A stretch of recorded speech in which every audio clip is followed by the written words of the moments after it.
What happens when a beloved acting legend sits down for what should have been a gentle, friendly morning interview, only to face the most hostile line of questioning of his entire career within the first 24 seconds? The answer is a moment of live television chaos that no one, not even the production crew, could have predicted. All it took was one careless comment from the host to turn a simple promotional appearance into a confrontation that would be replayed, dissected, and debated for days to come. Michael Caine entered the studio that morning with his usual mixture of politeness and professionalism. For more than half a century he had navigated interviews of every type: late-night chats, red carpet reporters, serious journalistic conversations, even the occasional chaotic panel show. He had promoted films, shared stories, and charmed audiences across the world with ease. This appearance was supposed to be no different. A quick, pleasant conversation with Lorraine Kelly, a few words about his new film, maybe a humorous anecdote about his early days in the business, and then he would be out the door in time to enjoy the rest of his day. But the second he lowered himself into that bright orange studio chair, he sensed that something was off. The energy felt wrong, tight, hurried, almost tense. Lorraine, usually warm and bubbly with her guests, seemed unusually distant. She barely glanced at him as he settled in, flipping through her cue cards with an air of irritation, like someone forced to attend a meeting they didn't want to be at. There was no welcoming smile, no familiar morning show warmth. Right then, Michael, she began abruptly, skipping the customary introductions. "Let's get straight to it, shall we?" Michael raised an eyebrow, the expression subtle but unmistakable still. He smiled politely. "Of course, Lorraine. Happy to be here. Are you, though?" She shot back immediately, her tone sharp enough to crack the air between them. The crew members froze. Even the camera operator paused, uncertain. "Because honestly," Lorraine continued, "judging by your recent film choices, I have to wonder if you're just phoning it in these days." The words hit the room like a dropped glass. Michael Caine, an actor who had worked with legendary directors, who had won Oscars, who had carved out one of the most respected careers in cinema, was being accused of laziness before he could even greet the viewers. For a moment he simply blinked, taking in the unexpected hostility. "I beg your pardon," he said finally, his tone calm but edged with steel. "Oh, come on," she said, leaning back in her chair as if she were delivering some universal truth. "We all know you'll take any role that pays well these days. Batman, those disaster films. Where's the Michael Caine who gave us Alfie and the Italian Job?" Michael's jaw tightened ever so slightly, but he never lost his composure. He had endured difficult directors, grueling shoots, impossible schedules. He was not easily rattled. "Well, Lorraine," he replied evenly, "I've been fortunate enough to work consistently for over 50 years. Not every role can be Shakespeare, but I put my full effort into everything I do. Do you, though?" She pressed, her tone dripping with condescension. "Because in your last film, it looked like you were reading your lines off cue cards." A murmur rippled through the small studio audience. This wasn't the cheerful morning banter they expected. This was something else, an ambush disguised as an interview. "I think you're mistaken," Michael said, the politeness in his voice becoming increasingly strained. "I've never used cue cards. I learn my lines as any professional actor does." "Right," she said dismissively, waving her hand. "Let's move on then. Your personal life, all those marriages. There's a bit of a pattern there, isn't there?" Michael's eyes narrowed. If her earlier comments had been rude, this crossed into invasive. He did not discuss his private life casually, especially not on a morning talk show. "I don't believe that's relevant to why I'm here today," he said firmly. "Everything's relevant when you're a public figure," she countered. "Don't you think your history with women affects how audiences see you?" "My history with women," Michael repeated, his voice now unmistakably cold. "I don't appreciate whatever insinuation you're making." Lorraine leaned forward, sensing the tension she herself had created. "I'm not insinuating anything. I'm asking directly. Do you think your reputation helps or hurts your career?" "My reputation?" Michael echoed, sitting straighter in his chair. His legendary composure, the calm that had carried him through decades of publicity, was finally beginning to crack. "And what exactly do you think my reputation is?" "Oh, don't play innocent," she said with a harsh laugh. "Everyone knows the stories. The affairs, the drinking, the parties. You were quite the ladies' man back in the day, weren't you?" At that moment, Michael Caine realized he was no longer participating in an interview. He was attempting to survive an attack, and he had never experienced anything quite like it. The questions weren't just intrusive. They were rooted in tabloid gossip and half-truths that had shadowed Michael Caine for years. Despite being disproven time and time again, he took a slow breath, forcing a hint of humor into his tone. "I think you've been reading too many gossip magazines," he said lightly. "Most of those stories are complete rubbish, as I'm sure you know. Are they, though?" Lorraine pressed, her voice sharp, her expression almost triumphant. "Because I've done my research, Michael. I've talked to people. I know things." Michael's patience thinned by the second. "What people? What things?"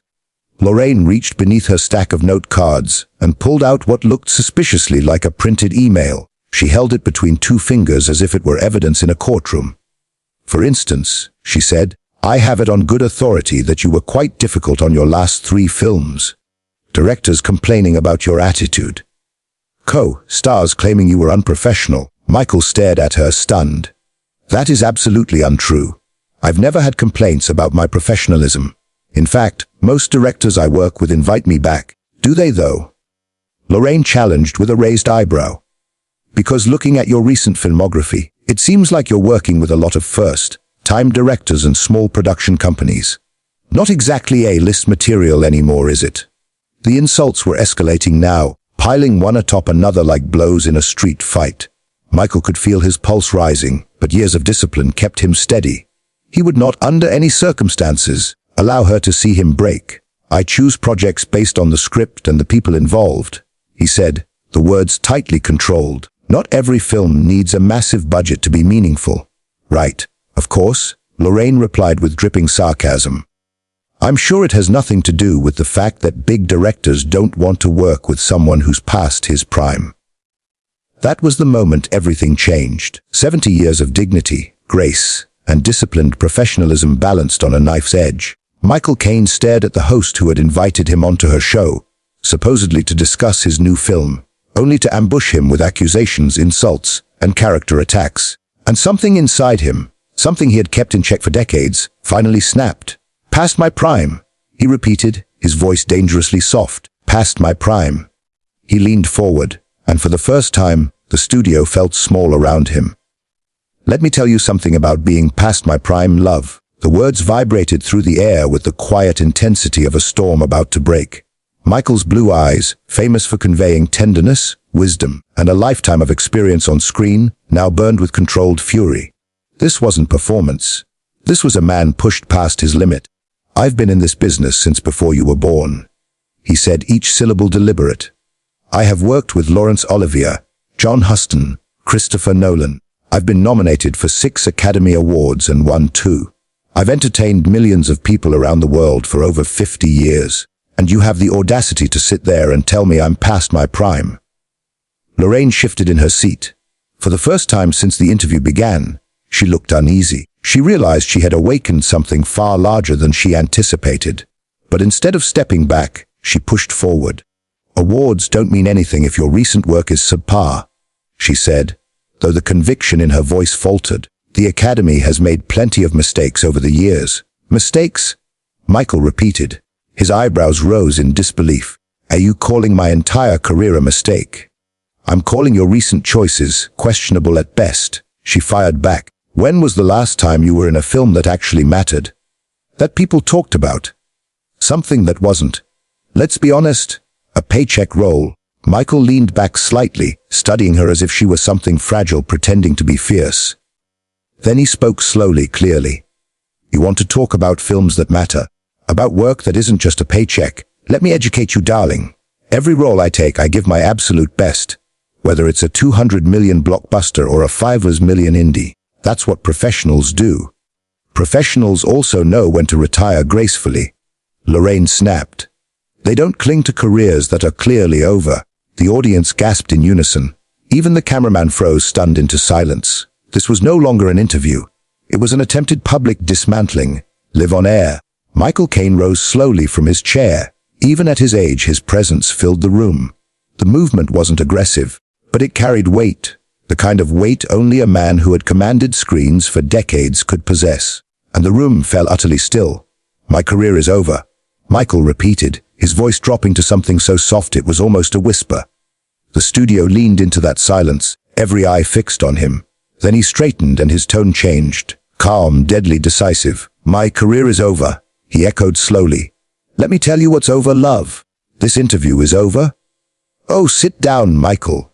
Lorraine scoffed, waving him off with a flick of her hand, as if he were a grumpy child instead of a cinematic legend. She tried to reclaim control, but her voice trembled at the edges. You're being dramatic. This is exactly what I'm talking about. You can't handle a few tough questions anymore. Tough questions? Michael let out a short, humorless laugh. You call personal attacks and outright lies tough questions.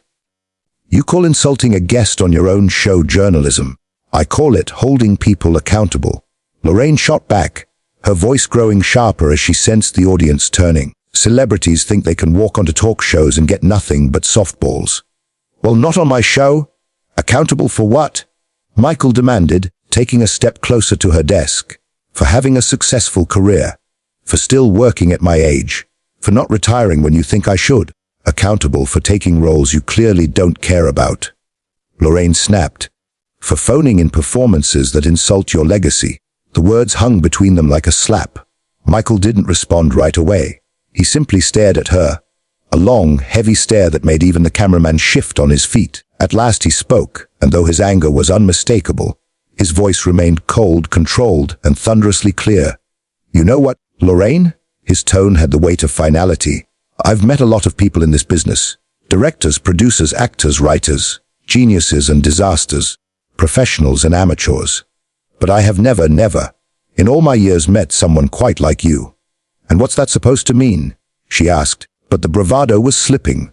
For the first time doubt crept into her eyes. It means, Michael said, stepping forward until he towered, just slightly over the edge of her desk, that you are so desperate to make a name for yourself, so desperate to create controversy, that you would rather tear someone down than do your job. You would rather start a fire than conduct a conversation. My job is to ask the questions viewers want answered. She argued, but the confidence was gone. It sounded like she was trying to convince herself. No, Michael replied firmly.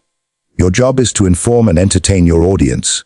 Not to ambush people who were kind enough to appear on your show. Not to spread lies and gossip as if they were facts. The studio had grown unnervingly quiet. Even the producer, normally ready to cut to commercial at the first hint of chaos, hesitated. The confrontation unfolding on screen was too compelling, too real, to interrupt. I don't spread lies, Lorraine said defensively. Everything I've said is based on research. Research? Michael repeated, his voice rising for the first time. What research? Tabloid headlines? Internet rumors? Gossip from people who have never met me? I have sources, she insisted weakly. Sources? Michael laughed again, this time genuinely amused. Anonymous sources, I suppose. The same kind of sources that claim Elvis is still alive and the moon landing was a hoax. Lorraine's cheeks flushed red. Whether from embarrassment or fury, no one could tell. You're being ridiculous, she muttered. I'm being ridiculous, Michael echoed incredulously. I'm not the one who invited a guest onto my show just to insult them for 20 minutes. I'm not the one inventing stories about affairs and drinking problems that never happened. They're not made up, Lorraine protested, but the conviction had drained from her voice entirely.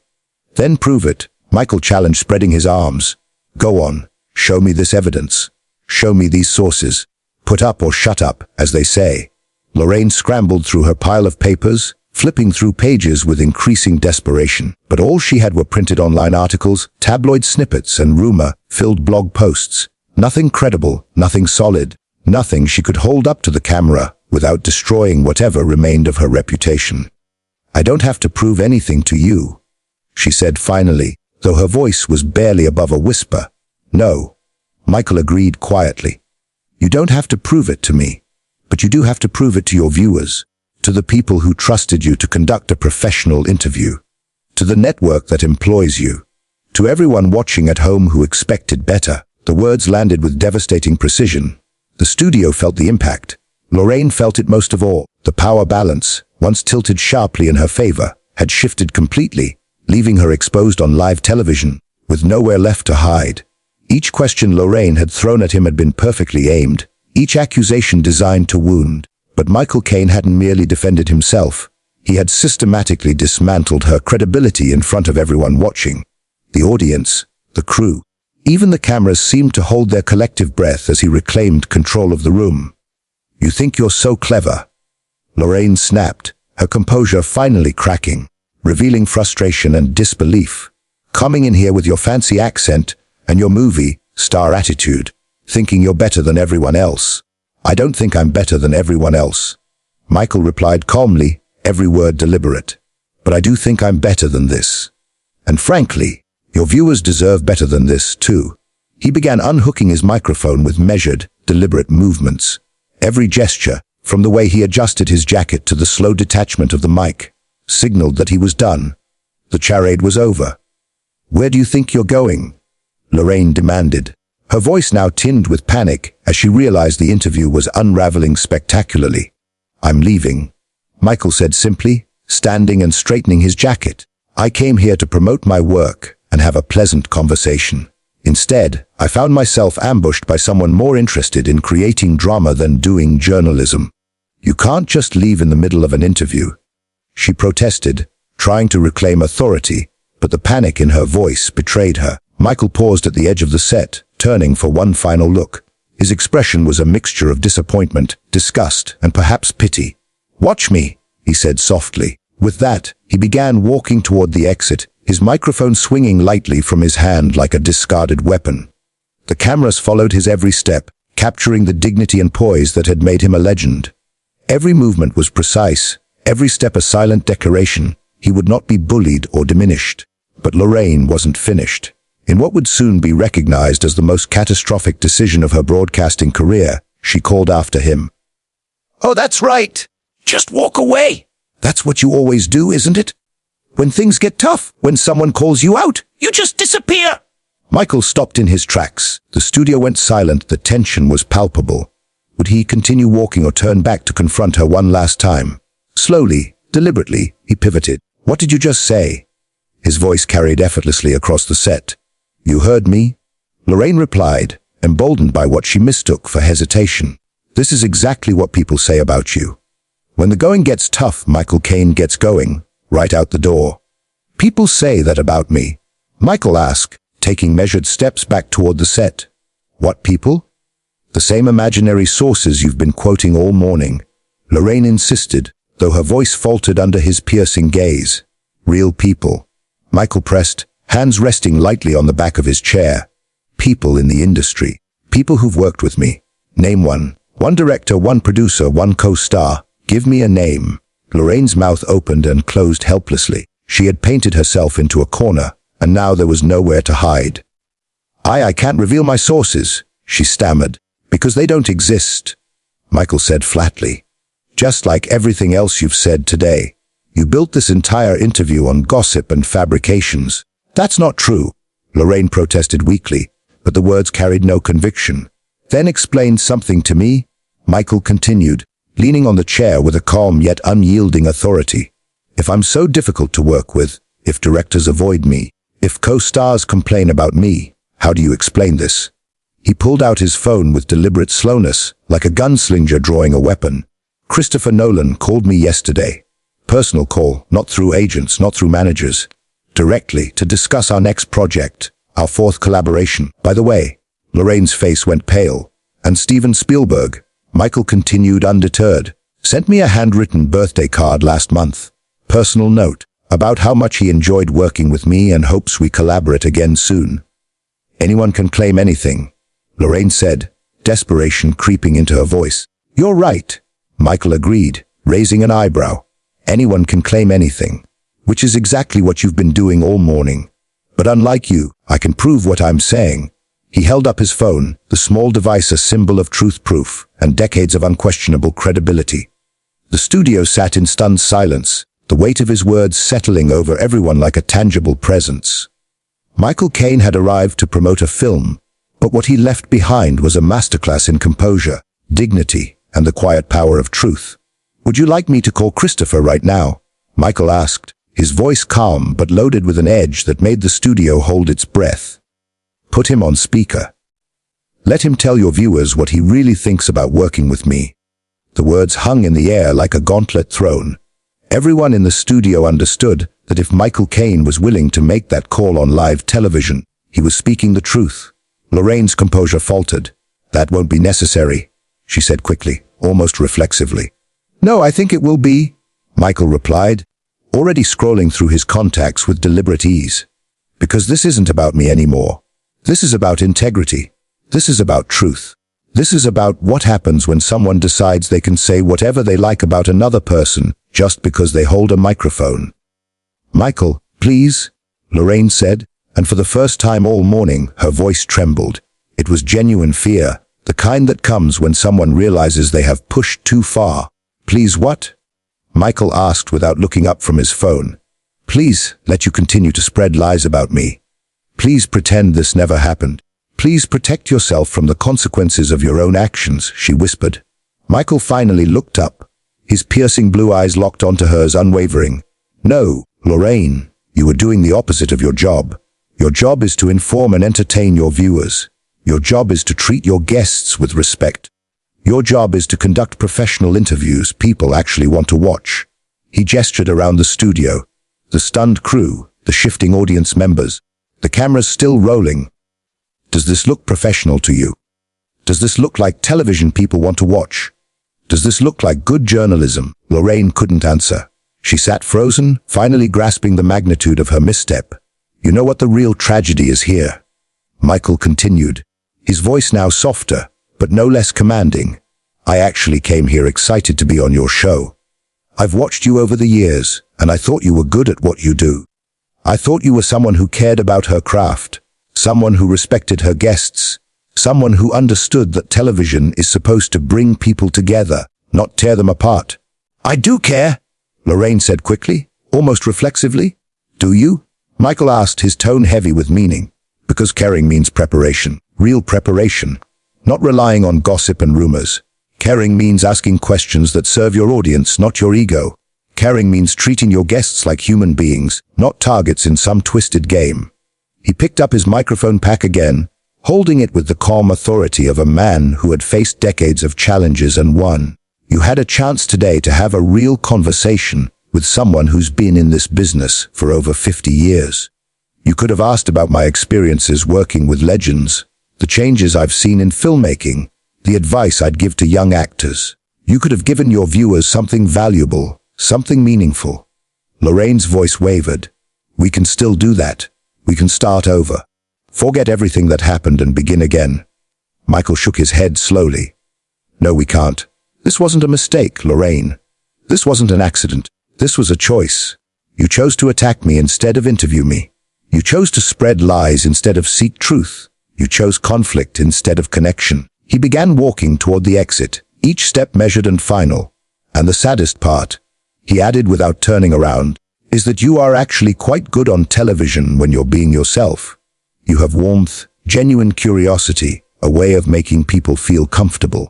You could have been great at this job." "Could have been," Lorraine called after him, the past tense of his words striking like a physical blow. Michael paused at the studio door, looked back one final time. His expression was no longer angry or frustrated. It was pure disappointment. "Could have been," he confirmed softly. "But greatness requires integrity, Lorraine. And integrity is something you cannot fake." The studio door closed behind him with a soft click that sounded like thunder in the stunned silence.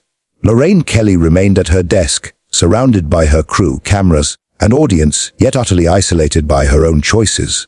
The red light on camera one still glowed, broadcasting the moment to viewers across the country. She looked into the lens, opening her mouth as if to speak, to explain, to salvage something from the wreckage of what should have been a routine morning interview. But no words came. For the first time in her television career, Lorraine Kelly had absolutely nothing to say. Michael Caine had left not just the studio but a lesson in dignity, professionalism, and the enduring power of truth. And in the echo of his departure, the room, and everyone watching, understood that charisma, talent, and experience could withstand lies, gossip, and bad intentions. The silence that followed was not empty. It was the sound of accountability, ringing louder than any microphone ever could.